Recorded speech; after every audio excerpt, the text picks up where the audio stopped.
ကျွန်တော်မိတ်ဆွေများအားလုံးပဲမင်္ဂလာပါတပောက်ခွားရဲ့လက်ဆောင်များ channel လေးကနေကြိုဆိုလိုက်ပါတယ်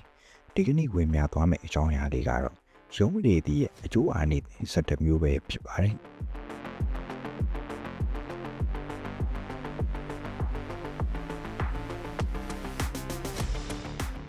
ရုံးရည်တည်မှာကျန်းမာရေးအတွက်အထောက်အကူဖြစ်စေနိုင်တဲ့အာဟာရဓာတ်တွေများစွာပါဝင်နေပြီးရုံးရည်တည်ကိုစားသုံးပြီးရင်ဘာအကျိုးကျေးဇူးတွေရရှိနိုင်မလဲဆိုတာကိုတင်ဆက်ပေးသွားမှာဖြစ်ပါတယ်နံပါတ်1အစာခံနိုင်ပြီးကိုယ်လေးခြင်းကိုထိမ့်သိမ့်ပေးနိုင်ခြင်း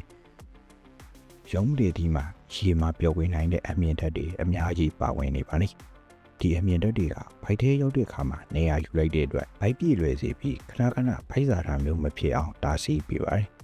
ဒါကြောင့်ဝိတ်ချခြင်းတဲ့တပေကယ်လိုရီလျှော့စားနေရသူတွေအတွက်အရန်ကိုတင်တော်တဲ့အစားအစာတစ်ခုဖြစ်ပါတယ်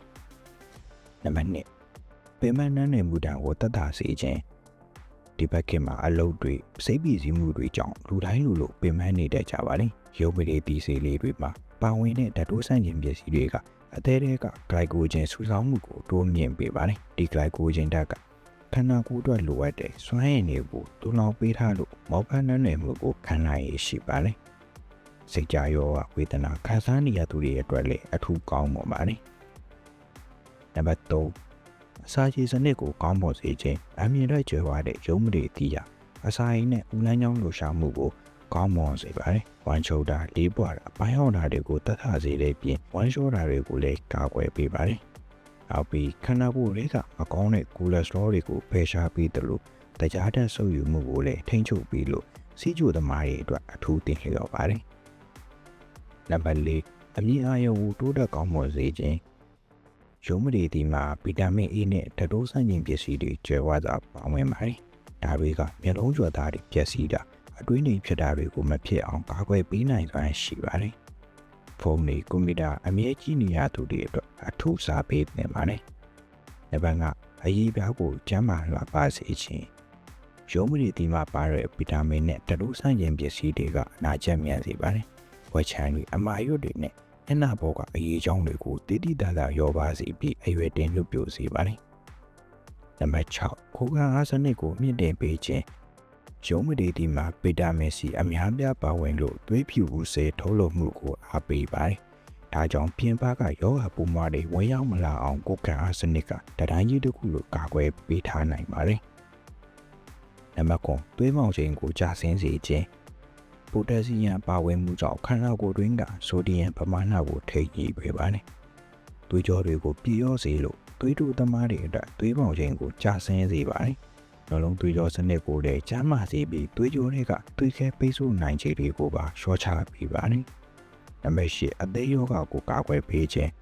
အသေးဆိုတာခန္ဓာကိုယ်ရဲ့အစိတ်ဓာတ်တွေကိုဖြည့်ရှင်းပေးတဲ့အဓိကအင်္ဂါရပ်တစ်ခုဖြစ်ပါတယ်။ရုံးမတွေတီးကဓာတုပစ္စည်းတွေကြောင့်အသက်အစိတ်တင်တာတွေကိုလျှော့ပါစေပြီးအသက်ဆဲတွေကိုချမ်းသာအောင်ထိန်းသိမ်းပေးပါလိမ့်။နံပါတ်9အာယုံယောဂတွေကိုကာကွယ်ပေးခြင်းအသက်အရွယ်ကြီးရင်လာတာနဲ့အမျှဖြစ်တဲ့အဲတိုင်းမှတို့ပညာချိုရင်းတဲ့ယောဂတွေကိုလျှော့ချပေးပါတယ်။အုံလုံးနဲ့အာယုံရောထိခိုက်ပျက်စီးမှုတွေကိုလည်းတားဆီးပေးပါတယ်။နံပါတ်10အမျိုးသမီးတွေအတွက်အရန်ကိုအရေးကြီးတဲ့ရင်သားကင်ဆာဆဲတွေကိုထိပ်ဖြတ်ဖိနိုင်ခြင်းလိလာမှုတွေအရရုံးမတွေဒီမှာပါတဲ့ဘက်ပေါင်းတစ်ခုကရင်သားကင်ဆာအခြေဆဲကြီးထွားမှုကို63%